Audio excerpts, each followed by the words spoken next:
Hey everybody, I have a video here that I believe that nobody really has, or if they do have it, it's not a good interpretation for it. So anywho, this is a 2004 Buick LeSabre. Currently it does not look like a real car right now. I'm actually building it for a demolition derby, but practicality of it goes to any Buicks, anything that has a passkey 3 system. So what happens is a security light comes on the vehicle. Cannot start it. It will power up.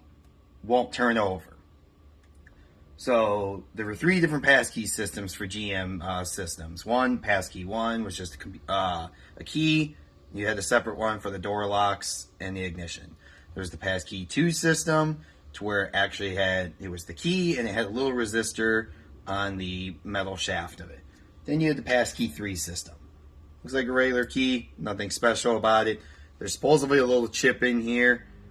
This case was not the issue. It actually says PK3 on it, and that's how you know it's a passkey 3 system.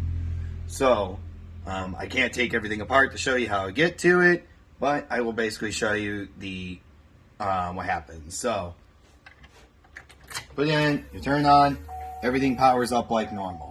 You'll have a security light that will stay on. So, when you turn it forward, it won't do nothing. So that's the big problem of it. And then the security light comes on, big issue. Now, what everyone says to do, since usually what happens is this key loses connection with the car.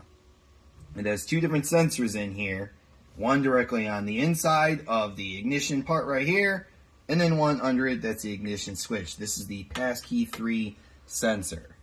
So you put the key in, it reads it, and it allows the vehicle to turn on. It is supposedly part of the PCM, supposedly has its own module also, so there's no resetting it with the battery, anything like that. So the normal way is you turn the key and everything turns on, and after about 10-15 minutes, all of a sudden the light will go off. It's the 10-minute process 3 times, but it could be anywhere from 10 to 15 minutes. I only discovered it by accident. I didn't think it was going to work, and all of a sudden the light went off. Then you turn it off for 5 seconds, repeat 2-3 more times. It depends on the vehicle. As I said, this applies to Buick LeSabres, and I believe the Buick Regals also.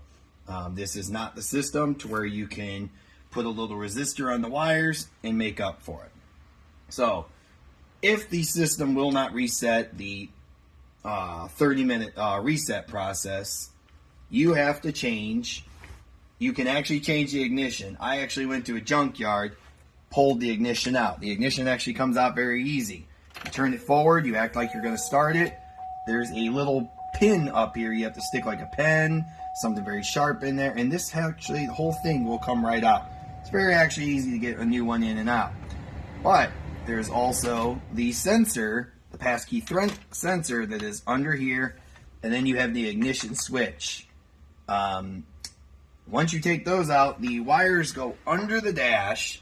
There's 2 plugs under there, and it just comes out. You have to do, there's 2 little bolts in there.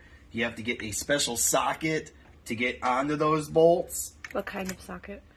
It's actually a star bit socket, if I remember correctly. Kind of hard to find too. It's very, very small. I had to buy mine. The only place that at least around here locally, since we only have like Menards and a lot of places, I had to go to Harbor Freight. I've never had to use that tool before. This is the first thing I ever had to use it for.